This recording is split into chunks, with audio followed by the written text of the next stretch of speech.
কাজ করতেছি বর্তমানে অনেকগুলো ফসল নিয়ে। Und তার jetzt মধ্যে kannst du ein হচ্ছে bisschen অন্যতম leise যে sein. আমার ফসলটা ছিল কিছু হচ্ছে সবজি আর কি, আলু, শসা, সিম টিম, অনেক কিছুই।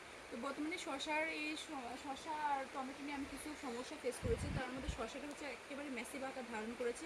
আর জার্মানিতে Jetzt শসাটা sei প্রচুর leise. পরিমাণে হচ্ছে এক্সপেন্সিভ।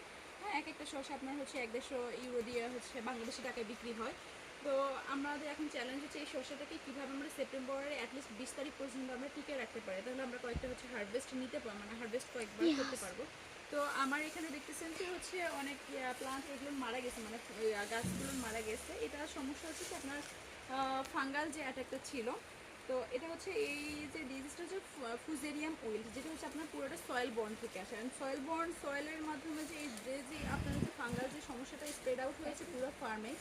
তো Nein, এইটার wenn du কারণটা fertig হচ্ছে মেইন রিজনটা ছিল geredet আমাদের hast. এখানকার টেম্পারেচার। এখানকার টেম্পারেচার বা এখানকার আবহাওয়াটা যে কৃষিকাজের জন্য একেবারে অনুপযোগী, একদম জোর করে এখানে কৃষিকাজ করা। তো এই যে শশার যেটা, এটা আমরা গ্রিন হাউসের মধ্যেই করেছিলাম। তো তারপরে আমাদেরকে এনভায়রনমেন্ট কন্ট্রোল করাটা খুব চ্যালেঞ্জিং ছিল, কারণ এখানে সামটাইমস টেম্পারেচার আপনার 35-এর উপরে। একই দিনে আবার আপনার সকালে টেম্পারেচার ছিল 7 ডিগ্রি 8 ডিগ্রি, আবার হঠাৎ করে হেভি রেইনফল, যার কারণে হয়তো বা সয়েলে ময়েশ্চার কমে গিয়েছিল। আমরা ম্যাসিভ ইরিগেশন দিয়েছি, পানি সেচ দিয়েছি। সব শেষে আমাদের এখানে বিশাল এই যে সয়েল বর্নে যে ফাঙ্গাল যে ডিজিজটা হয়েছে। তো আমরা এখন এই যে বায়োলজিক্যাল কন্ট্রোল বা এগুলো পুড়ে ফেলবো, নিয়ে গিয়ে পুড়ে ফেলবো, অথবা এরপর আমরা কেমিক্যাল ট্রিটমেন্টে যাব। কিন্তু আমাদেরকে যে বলা হয়েছিল যে যদি এরকম কোনো সমস্যা হয় গাছের পাতাটা তো সব কিছু ছিঁড়ে যেন ফেলাই দিয়ে আসি।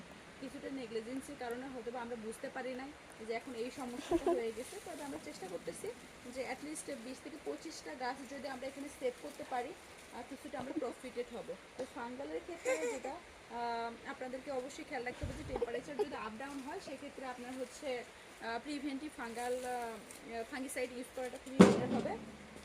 আর ক্রপ রোটেশনটাকে আপনার হচ্ছে মেনটেন করা ভালো, মানে শশা জাতীয় যে এই শ্রেণীর যে ফসল গ্রহণ হয় এগুলো আমরা হয়তো বা এই হাউসে আগামী 2-3 বছর আমরা চাষ করব না।